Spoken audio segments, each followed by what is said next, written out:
사실 오늘 읽은 본문의 내용과 그렇게 다른 내용은 아닙니다. 근데 오늘 이 방금 읽었던 2장 43절로 47절 말씀을 보면 처음 교회가 세워지는 그 모습, 이 사도들의 말씀과 성도들의 교제로부터 사람들이 자연스럽게 모이면서 태동된 그런 교회의 모습을 그렇게 자연스럽게 그려내고 있지 않습니까? 4장 32절로 35절에도 보면 믿는 무리가 한 마음과 한 뜻이 되어 모든 물건을 서로 통용하고 자기 재물을 조금이라도 자기 것이라 하는 이가 하나도 없더라. 사도들이 큰 권능으로 주 예수의 부활을 증언하니 무리가 큰 은혜를 받아 그 중에 가난한 사람이 없으니 이는 밭과 집 있는 자는 팔아 그 판 것의 값을 가져다가 사도들의 발 앞에 두매 그들이 각 사람의 필요를 따라 나누어 줌이라. 이 모습도 역시 자발적으로 누가 시키지 않았지만 자신의 것을 팔아 나눔으로 교회 특유의 공유 경제, 그들 중에 가난한 자가 없었다. 이 말씀 하나로 그 교회의 모습이 어땠는지를 우리에게 보여주고 있지 않나요? 그렇다면 오늘 본문의 교회 모습은 어떤 모습일까요? 저는 말씀을 묵상하면서 교회는 어떠해야 하는가라는 질문에 마치 하나님께서 우리에게 좋은 모델을 제시해 주신다라는 생각이 듭니다. 지난번에도 한번 언급한 적이 있지만 사실 내 편에서 좋은 교회, 나쁜 교회 그 기준이 바로 나라면 바람직한 교회를 바라보는 눈은 아니라는 생각입니다. 왜냐하면 나에게는 좋은 교회지만 어떤 사람에게는 나쁜 교회일 수도 있거든요. 또 다른 사람들은 다 손가락질하는 나쁜 교회라 할지라도 또 어떤 사람에게는 그 교회가 좋을 수도 있지 않겠습니까? 오히려 내 생각이 아닌 성경의 기록을 통해서 하나님이 꿈꾸시는 교회 모습, 이 땅의 교회가 바라보며 쫓아가야 할 성경적 그런 모델을 우리 마음에 그리며 사모하며 그런 교회 모습으로 우리가 살아가야 하지 않을까요? 오늘 본문의 기록은 이 땅의 완벽한 교회 모습을 그리기보다 본점인 하나님 나라의 분점으로 이 땅에 하나님의 나라가 임할 때 어떤 모습이 되어야 하는가, 이 모습을 저 여러분이 말씀을 통하여 깨닫게 되어지기를 소원합니다. 하나님 나라를 보여줄 교회, 이 교회는 어떠해야 할까요? 첫 번째로 경건의 능력이 있어야 한다고 믿습니다. 오늘 본문 12절로 13절 말씀을 다시 한번 같이 읽어볼까요? 사도들의 손을 통하여 민간의 표적과 기사가 많이 일어나매 믿는 사람이 다 마음을 같이하여 솔로몬 행각에 모이고 그 나머지는 감히 그들과 상종하는 사람이 없으나 백성이 칭송하더라. 예루살렘 교회는 독특한 것은 예수님의 제자들이었던 사도들에 의해 세워진 최초의 교회였다는 것입니다. 예수님께서 행하셨던 표적과 기사들이 사도들을 통하여서도 많이 나타나고 믿는 사람들이 예수님의 이야기를 듣고자 성전한 솔로몬 행각으로 모여들었습니다. 분명히 예수님의 제자들은 그 당시에 주류 촉에 속하는 사람들이 아닙니다. 비주류에 맞는 사람이었죠. 왜냐하면 그들은 대부분 갈릴리 지방 출신들이었고 거기에 직업도 어부들이 많았기 때문입니다. 뿐만 아니라 그들이 행한 표적과 기사들, 그리고 예수님에 대한 이야기들도 당시 유대인들에게 낯설고 또 금기되었던 이야기들 아닙니까? 그런 전제로 보면 13절에 그 나머지는 감히 그들과 상종하는 사람이 없으나, 이 말의 의미가 일리가 있지 않나요? 믿는 자들은 마음을 같이하여 솔로몬 행각으로 모여들었지만 그렇지 않은 사람들은 사도들의 무리와 섞이지 않았다, 상종하지 않았다라는 것입니다. 그런데 그 뒤가 이상하게 들립니다. 백성이 칭송하더라. 그들과 상종하지 않았는데 오히려 백성들은 그들을 칭송한다, 칭찬하고 그들을 마음으로 인정했다, 이런 뜻입니다. 사실 같이 하지는 않지만 그들이 교회를 향하여 비난하거나 욕하기보다 그들이 하는 일을 멀찍이 바라보면서 오히려 인정할 수밖에 없었던 것이 그 교회 안에 있었다는 것 아닐까요? 저는 말씀을 묵상하면서 한국의 초대 교회 모습도 이랬을 것 같다라는 생각이 들었습니다. 조선말 쇄국 정책으로 조선이 문을 꼭꼭 걸어 잠그고 기독교를 서양 종교라고 박해하던 시절, 선교사들에 의해 전해진 복음은 조선인들에게 낯설고 선뜻 다가가기에 불편하지 않았을까요? 그럼에도 불구하고 그들이 보여준 사랑과 진심을 보면서 마음으로 인정하던 그 시절 기독교인들은 소수였지만 이 땅의 아픈 역사를 보듬고 사랑, 무지를 일깨우고 또 아픈 환자들을 돌보는 의인들의 삶을 살았습니다. 3.1 독립만세운동을 교회와 미션스쿨 학생들이 주도할 만큼 민족 정신을 일깨우는데도 가장 큰 영향력을 행사했던 그 곳이 바로 교회가 아니었습니까? 이런 뿌리를 가진 한국 교회가 오늘날 왜 이 모양이 되었을까요? 말씀을 묵상하면서 드는 생각은 우리가 가진 경건에 대한 생각이 왜곡되었기 때문은 아닐까? 이런 생각이 문득 들었습니다. 야고보서 1장 26절로 27절 말씀을 보면 경건을 이렇게 설명하고 있습니다. 누구든지 스스로 경건하다 생각하며 자기 혀를 재갈 물리지 아니하고 자기 마음을 속이면 이 사람의 경건은 헛것이라. 하나님 아버지 앞에서 정결하고 더러움이 없는 경건은 고 고아와 과부를 그 환난 중에서 돌보고 또 자기를 지켜 새 속에 물들지 아니하는 그것이니라. 여러분, 경건은 말에 있는 것이 아니라 삶으로 나타나야 하는 것인데 우리는 경건을 너무나 많은 말들로 규정짓고 그렇게 생각하게 된 것은 아닐까요? 예를 들면 주일 성수, 11조, 교회 봉사 이런 것들도 다 중요하지만 그것만이 경건의 삶의 전부가 아닌데 왜 해야 하는지 보다 하지 않는 사람과 하는 사람으로 나누어 우리 스스로 경건을 평가하고 평가는 기준으로 삼지 않습니까? 경건은 생활 패턴이 아닙니다. 생활 습관이 아닙니다. 경건은 삶의 능력이고 생명을 살리는 능력인 것입니다. 디모데후서 3장 1절 5절 말씀은 마지막 시대에 삐뚤어진 경건에 대한 이해를 이렇게 잘 설명하고 있습니다. 한번 같이 읽어볼까요? 너는 이것을 알라. 말세에 고통하는 때가 이르러 사람들이 자기를 사랑하며 돈을 사랑하며 자랑하며 교만하며 비방하며 부모를 거역하며 감사하지 아니하며 거룩하지 아니하며 무정하며 원통함을 풀지 아니하며 모함하며 절제하지 못하며 사나우며 선한 것을 좋아하지 배신하며 조급하며 쾌락 사랑하기를 하나님 사랑하는 것보다 더하며 경건의 모양은 있으나 경건의 능력은 부인하니 이 같은 자들에게서 내가 돌아서라. 아멘. 여러분, 성경이 이 말씀이 불신자에게 하는 말씀이라고 생각하지 마십시오. 이 성경을 읽는 저 여러분에게 하시는 말씀입니다. 오늘 우리들의 모습이 이와 같지는 않습니까? 교회에 다니는 것이 경건의 전부인 양 교회 다니는 사람과 다니지 않는 사람을 구분짓지만 실제로 우리는 세상 속의 사람들과 똑같은 욕망의 노예가 되어 그렇게 세상의 모든 것들을 추구하며 그렇게 더 많이 얻으려고 애쓰며 살아가고 있지는 않나요? 오늘 본문의 5절에 경건의 모양은 있으나 경건의 능력은 부인하니 이 표현이 참 마음에 와닿지 않나요? 교회 다니는 모습으로 경건의 모양을 치장하고 성경을 들고 다니지만 그러나 성경에서 말씀하시는 그 말씀대로 삶을 살아내지 못하는 것, 이것으로 우리의 경건의 능력은 나타나지 않는 것입니다. 저는 오늘 말씀을 묵상하면서 초대교회, 예루살렘 교회의 그 당시 모습들을 마음으로 한번 그려보았습니다.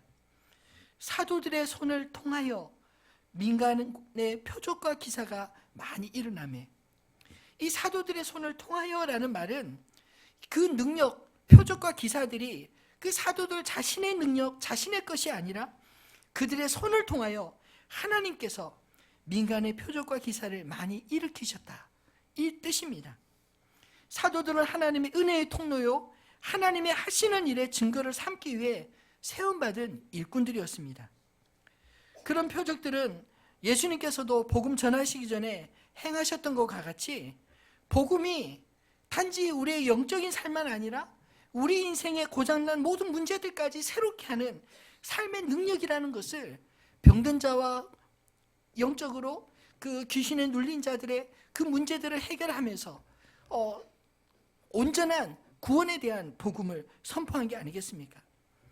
결코 그 능력을 뽐내거나 개인의 이익을 챙기기 위한 수단으로 예수님도 제자들도 행하시지 않았습니다. 사도들과 같이 표적과 기사를 나타내는 것이 경건이라는 말씀이 경건이라 말씀드린 것이 아닙니다. 그들의 행위 뒤이어 나오는 믿는 사람이 다 마음을 같이하여 솔로몬 행각에 모이고 그리스도와 그분이 말씀하신 것들을 사도들을 통해 듣는 것으로 이어졌기 때문입니다. 중요한 것은 그들이 그리스도를 전하는 증인의 삶을 살며 사람들을 죄와 고통에서 치유하는 그 일을 애써 감당했다라는 것입니다. 그리고 그들을 두려워했던 사람들로부터 두려움과 칭찬의 대상이었지 멸시의 대상이 아니었다는 것입니다.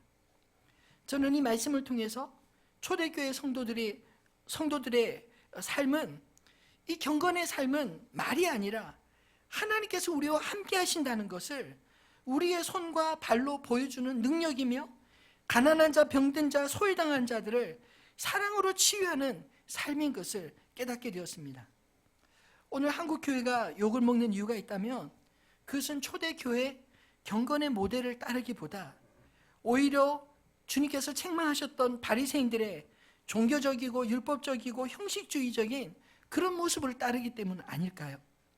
바라기는 하늘빛 우리 교회가 이 시대에 초대교회의 경건의 능력을 회복하는 교회와 성도님들 되시기를 진심으로 소원합니다. 두 번째로 교회는 어떠해야 할까요? 교회는 누구든지 주님 앞에 나와 치유받을 수 있는 그런 곳이어야 합니다. 본문 14절로 16절 말씀을 보면 믿고 주께 나오는 자가 더 많으니 남녀의 큰 무리더라. 심지어 병든 사람을 메고 거리에 나가 침대와 요 위에 누이고 베드로가 지날 때 혹 그의 그림자라도 누구에게 덮일까 바라고 예루살렘 부근에 수많은 사람들도 모여 병든 사람과 더러운 귀신에게 괴로움 받는 사람을 데리고 와서 다 나음을 얻으니라. 사도들의 손을 통하여 하나님께서 행하신 일들이 소문이 나기 시작하자 예루살렘에 사는 사람뿐만 아니라 예루살렘 부근에 고통받는 사람들도 하나님의 하시는 일, 하나님의 사람들을 보기 위해 나왔다고 말씀합니다. 그들은 병든 자, 더러운 귀신들에게 괴로움받는 자들이었습니다. 즉 육신의 질병, 영적인 고통을 당하는 사람들을, 인생의 고난 중에 있는 사람들이 그 예수님의 사람들 만나고 자신의 문제를 해결받기 위해 몰려들었다는 것입니다. 여러분, 예수님의 사역의 핵심도 고통받는 자들을 치유하는 것 아니었습니까? 마태복음 9장 35절 말씀에 보면 예수께서 모든 도시와 마을에 두루 다니사 그들의 회당에서 가르치시며 천국 복음을 전파하시며 모든 병과 모든 약한 것을 고치시니라. 예수님의 사역은 가르치심의 사역, 복음 전파의 사역, 그리고 치유의 사역, 이렇게 정의할 수 있습니다. 물론 믿는 사람들이 모두 병든 자였고 귀신에 사로잡혔던 자였다는 것은 아닙니다. 그러나 중요한 것은 그들이 몰려오는 것을 교회는 막지 않았고 그들 중 다수가 믿음의 행렬에 함께 동참하게 되었다는 것을 말하고자 하는 것 아닐까요? 교회는 그 대상을 구별하지 않습니다. 사실 인생의 고통 중에 있는 사람들은 어쩌면 자기밖에 모르는 사람들이지 않을까요? 왜냐하면 그들의 문제가 너무 크고 중하기 때문에 다른 사람들이 잘 보이지 않습니다. 지금 내 문제가 너무 크기 때문에 이 문제를 고쳐달라고 그렇게 사람들이 구름대같이 모여있다고 생각해 보십시오. 질서정연하게 자기 차례를 기다리고 이런 것들은 기대하기 어려울 것입니다. 서로 새치게 하려고 하고 또 누가 새치게 하면 서로 다투고 이런 일들이 있지 않았을까요? 본문에도 보면 베드로가 지나가다 그림자라도 밟을까 해서 사람들이 그 길가에다가 그 병든 자를 데리고 나왔다는 거 보면 다른 사람을 생각하고 예의를 갖추고 이런 게 아니라 자신의 문제를 어떻게 쓰니 해결받고자 하는 그런 열망밖에는 없는 사람들이었을 것입니다. 그런데 그런 사람들이 모이는 곳에서 하나님께서 일하시고 있었다는 것입니다. 아니 어쩌면 그들이 고통 중에 있었기 때문에 주님 앞에 나온 것 아닐까요? 인생의 고난의 문제는 누구에게나 언젠가 찾아올 수 있는 문제입니다. 다만 내가 겪기까지는 나하고 상관없는 일로 여기기 쉬운 것이 문제 아닐까요? 인생이 고장난 때야 비로소 내 인생이 내 마음대로 되는 것이 아닌 줄 알고 비로소 나의 창조자 되신 하나님께 찾아올 수 있는 것, 이건 역시 저는 부르심이라고 생각합니다. 그런 인생의 고난 중에 있는 사람들이 오늘 말씀해 보면 와서 다 나음을 얻었다고 말씀합니다. 교회는 이처럼 생명을 살리는 곳입니다. 교회 모델로 성경이 우리에게 보여주는 이 예루살렘 교회는 생명을 살리는 곳이었다는 것을 말하고자 하는 것 아닐까요? 영원히 갈 길 몰라 방황하는 자에게 길이요 진리요 생명 대신 예수 그리스도를 만나는 곳이고, 인생의 고통의 무게에 눌려 살 길 찾아 나선 자들에게는 피난처요 고침받는 병원과 같은 곳 아니었을까요? 오늘 우리에게 사도들과 같은 표적과 기사들이 나타나지 않는다 할지라도 그들에게 그리스도의 사랑으로 어루만져주고 살 소망을 북돋아 줄 수 있는 곳이 저는 바로 교회의 사명이라 믿습니다. 교회는 이처럼 필요를 채우는 곳이지 사람들을 이편 저편 구분짓는 곳이 아닙니다. 사실 필요 자체가 부르심 아닐까요? 인생의 고난 중에 하나님 찾는 것 부끄러운 일이 아닙니다.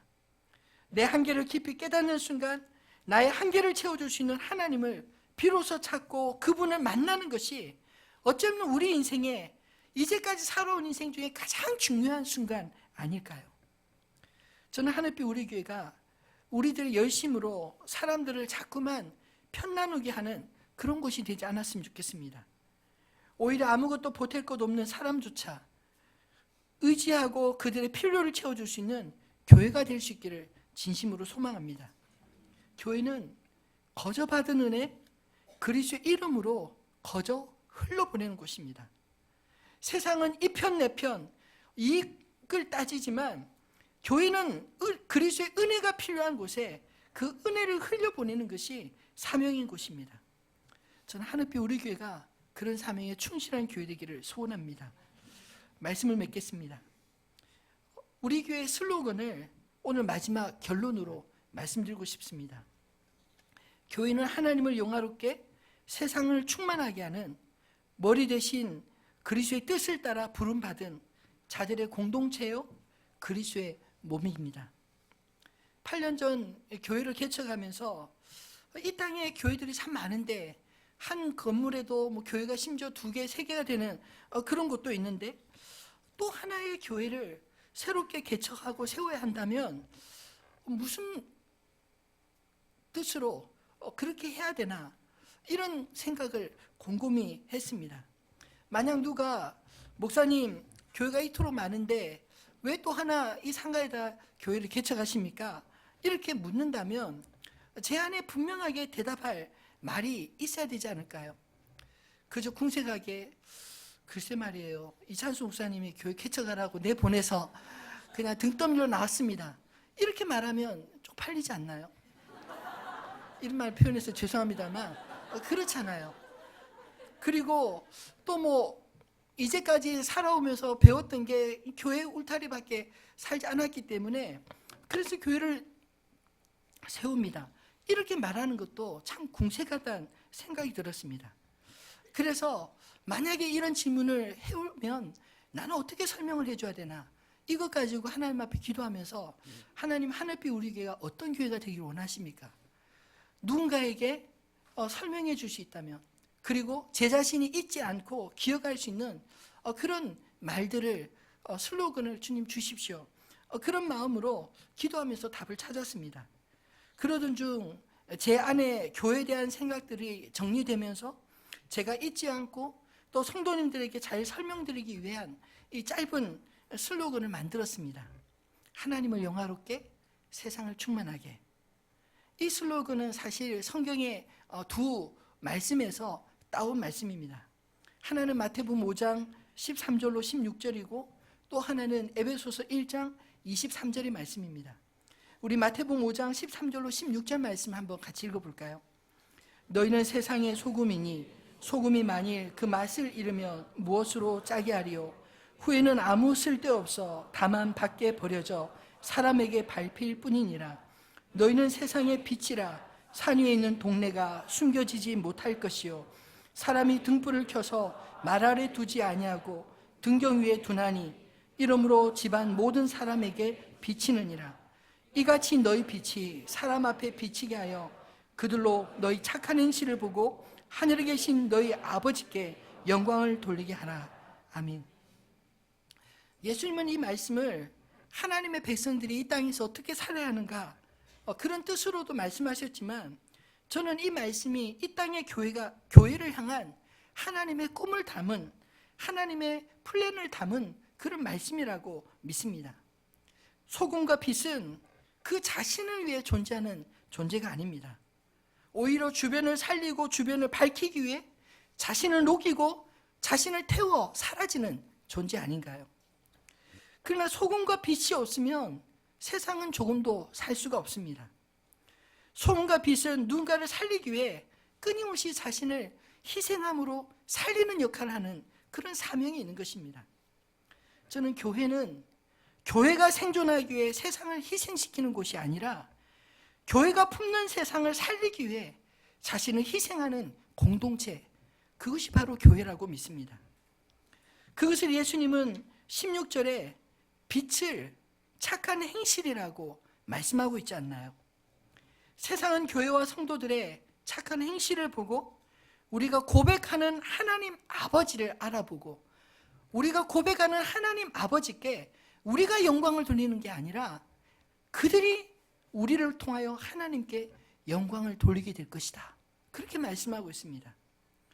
영광을 돌린다는 표현이 참 애매하지 않나요? 제가 곰곰이 영광을 돌린다는 무슨 뜻일까, 어떻게 설명하면 더 좋을까 생각을 해봤는데 문득 그런 생각이 들었습니다. 부모 입장에서 자식이 칭찬받으면 부모가 마음이 기쁘지 않나요? 자식을 칭찬하면서 그러잖아요. 당신 자식 보니까 당신이 보인다고, 너무 잘 키웠다, 이 한마디가 그 부모의 그 수고를 다 풀어줄 수 있는 말 아닌가요? 근데 자식을 보면 부모가 욕먹는 경우도 많습니다.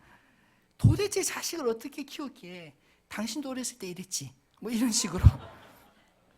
여러분, 교회가 이 세상에서 그 사명을 잘 감당하면 하나님 아버지가 영광을 받으시고 하나님의 기뻐하심 줄 믿습니다. 반대로 교회가 자기만 알고 세상을 자신을 위해서 희생하고 이런 식으로 한다면 저는 태극기 집회 이런 거 정말 싫어합니다. 여기 계신 분도 혹시 있을지 모르는데 안 가시면 좋겠습니다. 어느 때부턴가 교회가 정치 집단화 되는 건 좋은 의미는 아닌 것 같아요. 촛불 집회도 예수 이름으로 막, 글쎄 좋은 의미라면 나가도 좋습니다. 근데 어쨌든 정치적으로 휘둘리는 곳이 안 되었으면 좋겠습니다. 왜냐하면 교회가 정치적인 입장을 밝히는 순간 그 순간 교회는 둘로 나눠지지 않나요? 이 편도 있고 저 편도 있고. 저도 어떤 성향이 있지만 절대로 밝히지 못해요. 왜냐하면 교회는 그리스도 편이지 이 편 좌편도 우편도 아니기 때문입니다. 왜냐하면 우리가 끊임없이 주님 편으로 서려고 애를 써야 우리가 좌로나 우로나 치우치기 쉬운 우리의 본성을 이기면서 주님 앞으로 한 걸음 한 걸음 나갈 수 있지 않나요? 여러분, 교회는 그리스도를 보여줄 수 있는 이 세상의 통로라고 믿습니다. 우리가 이 사명을 잘 감당할 때 주님이 영광 받으시고 하나님께서 기뻐하시리라 믿습니다. 또 하나의 슬로건, 세상을 충만하기는 에베소서 1장 23절 말씀에서 따왔습니다. 에베소서 1장 23절 말씀을 같이 읽어볼까요? 교회는 그의 몸이니 만물 안에서 만물을 충만케 하시는 이의 충만함이니라. 아멘. 사도 바울은 교회를 그리스도의 몸으로 머리 대신 그리스도의 뜻을 행하는 공동체로 그렇게 보고 말한 것 아닐까요? 그 교회의 충만함은 건물의 화려함이나 또 많은 구성원들로 교회가 충만해지는 것이 아니라 사실은 교회의 충만함의 가장 큰 열쇠는 바로 하나님 자신입니다. 하나님의 영이 머무는 그곳에, 비록 두세 사람이 모인다 할지라도 주의 이름으로 모인 그곳에 주님이 함께 하신다면 그곳이 충만한 곳 아닐까요? 여러분, 오늘 본문 속에 만물을 충만케 하시는 이분은 하나님이십니다. 만물을 충만케 하시는 이의 충만함이 바로 몸된 교회라고 그렇게 말씀하고 있다는 것이 여러분 마음속으로 진심으로 깨달아지시나요? 하나님의 임재 그 자체만으로도 저는 교회는 이 땅을 충만하게 할 수 있는 이미 그 원인을 가지고 있다고 믿습니다. 우리가 주님을 위해서 무엇을 해야 하나님이 기뻐하시나 이걸 생각하기 전에 하나님을 사랑하는 마음으로 주를 예배하는 그 모습만으로도 주님은 기뻐하시고 주님을 나의 주 나의 하나님으로 고백하는 자들의 삶을 통해 함께 하시고, 그리고 우리의 삶을 통해 주님이 드러날 수 있도록 우리가 믿음으로 살려고 애쓰는 그 순간과 결단들을 통해서 하나님이 영광 받으신 건 아닐까요? 교회에 대한 우리의 생각들이 교정되었으면 좋겠습니다. 사람들이 모였으니 사람들이 주인이라고 생각하면 우리가 교회에 대해 잘못 오해하는 것입니다. 교회의 주인은 담임 목사도 아니고 장로님들도 아니고 권사님들도 아닙니다. 교회의 주인은 하나님이십니다. 목사나 장로나 집사들은 주께서 당신의 교회를 위해 세우신 청지기 종들일 뿐입니다. 저는 한국 교회가 그동안 모든 문제들이 왜 이런 복잡한 문제들이 생겼나, 그걸 생각하면서 깨달은 한 가지는 무엇이냐면 결국 교회의 주인이 누구냐, 이 문제에서 비롯되었다고 생각합니다. 교회 안에서 목사나 장로나 권사의 직분이 기득권이 되는 순간 교회의 생태계는 파괴가 됩니다. 주님이 주인이심을 고백할 때 우리 모두가 연약한 존재들이지만 우리와 함께 하시고 나를 통해 일하시는 하나님을 내가 경험하게 되어질 줄 믿습니다. 사실 나도 내 인생 책임지기 어려운데 내 자식조차 내가 마지막까지 끝까지 책임질 수 없는 사람들인데 어떻게 이 수많은 영혼들을 다 책임질 수 있겠습니까? 오히려 겸손히 나의 연약함과 한계를 인정하고 주님의 자리를 비워두면 하나님이 우리와 함께 하심으로 우리의 문제에 개입해 주시고 우리의 주가 되심으로 그분이 우리의 삶의 문제를 고쳐나가시는 줄 믿으시기를 바랍니다. 제가 지난 8년 동안 하늘빛 우리 교회를 목회하면서 깨닫게 된 것은 하나님으로 우리 교회가 이제까지 충만해 왔지, 그리고 앞으로도 충만해질 것이지 저 때문이 결코 아니라는 사실, 그 한 가지만은 분명히 압니다. 교회의 주인 행세하지 말고 주인 대신 주님의 뜻을 잘 분별하며 살아가는 저와 여러분 되어지기를 소원합니다. 사람들에게 잘 보이기 위해 일하지 마시고 우리의 중심을 다하시는 하나님이 기뻐하실 일을 찾아서 자원함으로 감당하시기 바랍니다. 그러면 살아계신 하나님의 위로와 평강과 돌보심을 여러분의 삶을 통하여 경험하실 것입니다. 경건의 능력이든 치유의 능력이든 그것은 처음부터 사도들에게서 나온 것이 아니라 처음부터 하나님께로부터 온 것, 하나님의 것 아닌가요? 교회와 성도는 하나님의 이름으로 하나님의 것들을 흘려보내는 통로이지 그것으로 사사로이 이익을 챙겨서는 결코 안 될 것입니다. 하늘빛 우리 교회가 그런 하나님의 교회로 성도님들로 주님 앞에 저희가 쓰임받게 되어지기를 주님의 이름으로 축원합니다. 오늘 주신 말씀 기억하면서 우리들의 찬양 409장 함께 찬양하겠습니다.